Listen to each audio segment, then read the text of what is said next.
I got beat up by Dr. Dre and Sure Thing. Alright, enough of that garbage. Let's focus on the real. Now, they always portray michel'le as the first lady of Ruthless Records, which is ridiculous because I'm quite sure j.j.fad was the first lady of Ruthless Records. And for those who don't understand what was going on, or you just recently started hearing about j.j.fad, j.j.fad was TLC.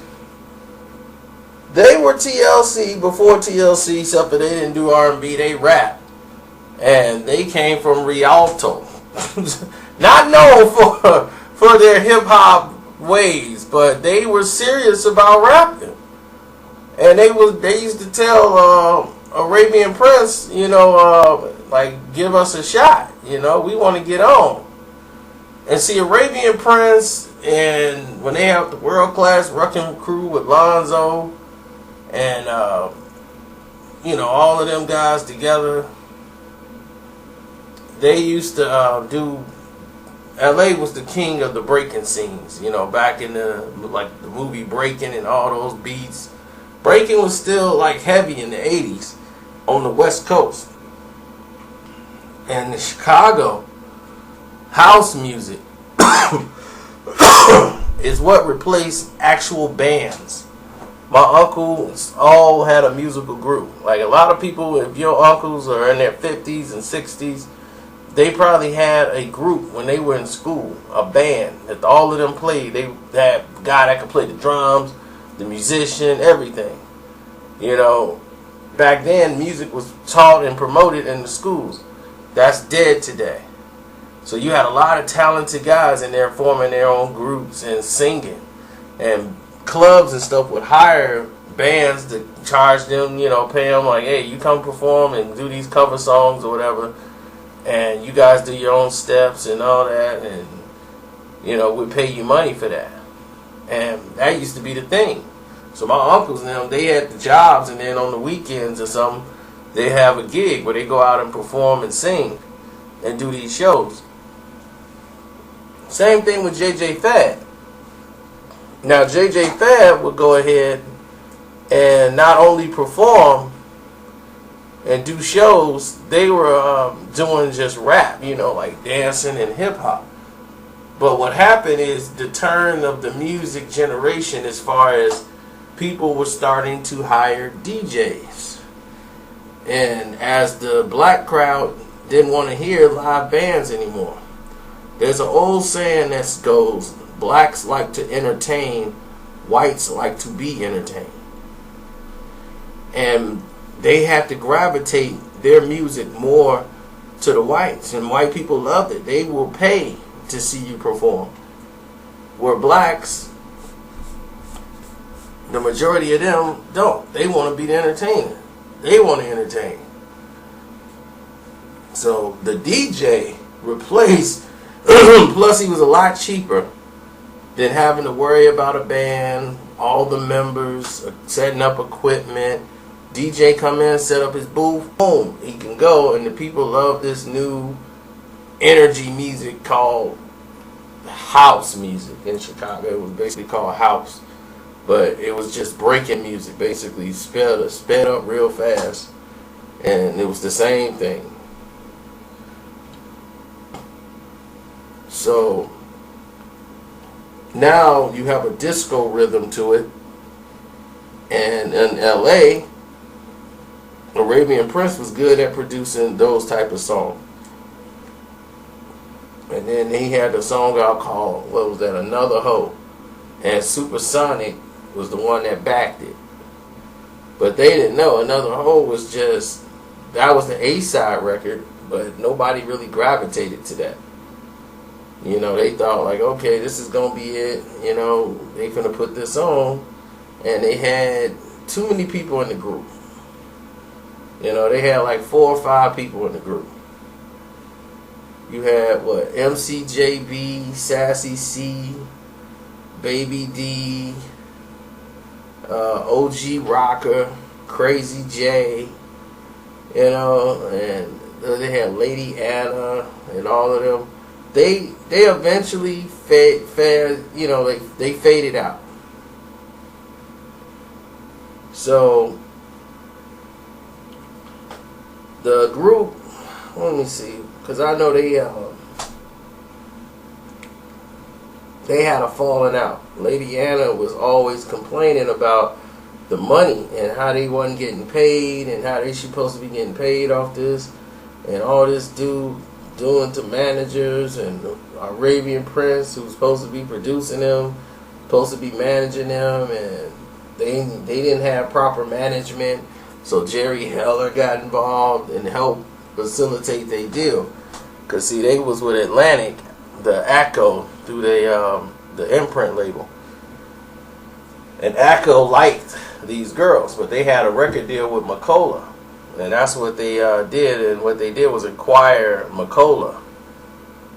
That's what Ruthless Record did, and they bought 2 imprints. And they was like, dude, you bought 2 like little imprints? Like, what is this doing just to get to this? Like, what do they want? So they took the song and they joined with DJ Train, who was MC Ren's, like, that was his right hand man. And DJ Train and them got together and they redid Supersonic. Cause that was the song people was like, hey, I like that, Supersonic. It was high energy, high pitch, hip hop. People loved it. They flipped over the song. Supersonic. Boom, boom, boom, boom. Supersonic. It was high energy and all the high energy dances you could think of. That song was in demand. And at that time, it was MC Hammer and j.j.fad. But j.j.fad was first. And then when they came out with Supersonic, they had a dance they did out here in the Midwest, in Michigan and Chicago. That in Michigan it was called a Schoolcraft. And the Running Man, when the footwork and all that stuff was done to Supersonic, because it was fast. So you could do the Running Man to Supersonic, and then the footwork. And my cousin Keisha and them used to be killing it. All the breakers was using it. Supersonic. Doing a whole breaking, a whole everything. Supersonic was a #1 hit through all. The single did 500,000 copies. And the album went gold. Based off the song Supersonic. So that one song sold that entire album. People had to have Supersonic. That was the song. And to hear her at the end when she's everybody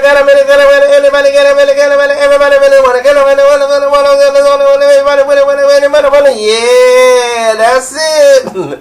When you hear that last verse, everybody was losing it. Like, man, j.j.fad. And what happened was Dre got lazy. He didn't want to work. He didn't want to do the album. He didn't want to work on j.j.fad no more. Because N.W.A. blew up after that. Dre had all this intention. Dre did a remix for the song. And it really, basically, Eazy-E opened up a bank account based off that album. He had never had a bank account until then. But that album helped him open up a bank account and get the things rolling for Ruthless Records. Why j.j.fad wasn't mentioned, I have no idea. Because the group, when Sassy C came along and joined the group, that was it. You know, so it was Baby D, who was 15 years old at the time, and MCJB. And then they got Sassy C, that was it. And then with Arabian Prince as the producer, they was doing alright. And Prince always, you know, he was always into that house stuff. So even on Straight Outta Compton album, that's why you got that I Wanna Dance. That one song from Arabian Prince on that. They was like, look, Prince, This is not the World Class Wrecking Crew. Everybody who likes Straight Outta Compton gets to that, like, yeah, man, that dance song, I just can't go with that. But there's some people that's in the Midwest, they love that song because they remember when they was breakdancing. You know, that was it. House music. This was the new fad. j.j.fad. And what did that JJ stands for? It was like Juanita, Juana, Fatima, Anna, and Deanna. So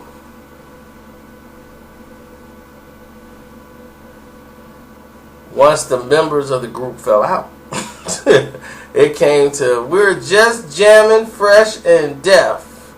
Everybody's like, what? Okay, whatever. Supersonic.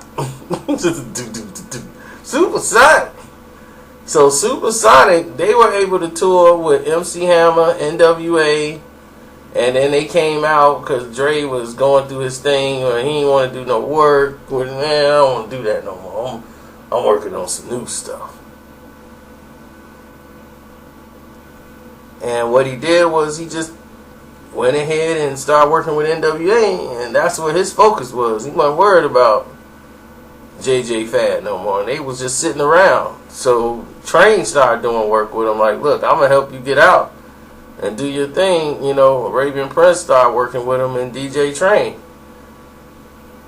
And then they had Yella and Prince, like, man, let's get j.j.fad out now. So they came out with not just a fad. You know, so H.W.A, N.W.A, I mean, and you know, j.j.fad, those were the originals. You know, like michel'le, she came along before the album came out too, but this would launch the label when they already had a studio before she came around. They like, she was on the World Class Wrecking Crew song. Yeah, she was, but she wasn't the first lady of Ruthless Records. She was working, she did that one little song with them. So I think j.j.fad was before her time. Might not be, might be, or whatever, but I think j.j.fad was first. She might have had that one little verse she did, but other than that, she was just an errand girl bringing food, taking people's orders. And they just let her come on there and sing that one little hook, and you ain't hear nothing from her for a while. And then she was Dre's little side piece.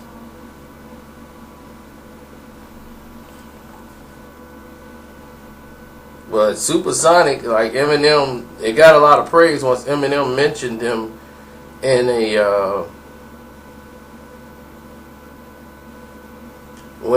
he mentioned him on Rap God. And I'm like, why is it such a surprise? It's like every time Eminem say something, that's when things, ooh, Eminem mentioned him. Like, and I mean, he's a person that listened to hip hop too. I mean, I'm quite sure he knows what Supersonic was. He's from the Midwest.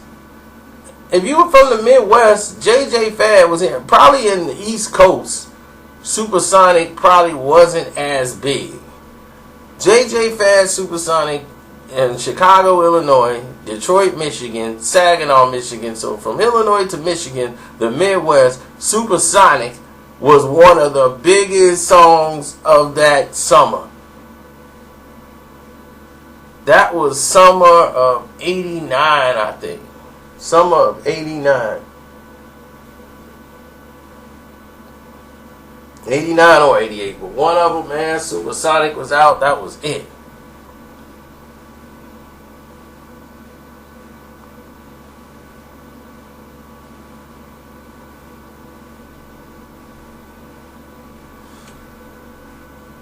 So that was it, because in '94, that album, not just a fad. I had that album too, and it sucked. To be totally honest, it was just past its time. You know, they should have came out with an album like in a year after that, like in '89. They should have followed that album up, but you know, time had passed them by, and they were just not in sync. And then they just disbanded after Train died. DJ Train died in 1994. He tried to come save his wife and kid, And he came home and saw his house on fire, and he went back into the house to try to save his family. And you know, he thought his wife and kids was in there, and they wasn't, and he just ran in there, and he didn't really listen to anybody, and he just shot in there off emotion and died from smoke inhalation. And that was MC Ren's right hand man. Me and DJ Train, you know, him, Train was in the video. MC Ren is the final frontier. You know, so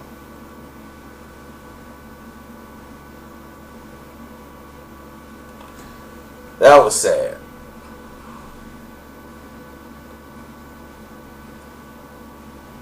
But other than that, I'm done. Hope you enjoyed the video. Follow the playlist. Don't forget, I'm at Carcino on Twitter, at Carcino on Instagram. And subscribe and all that good stuff. I'm out.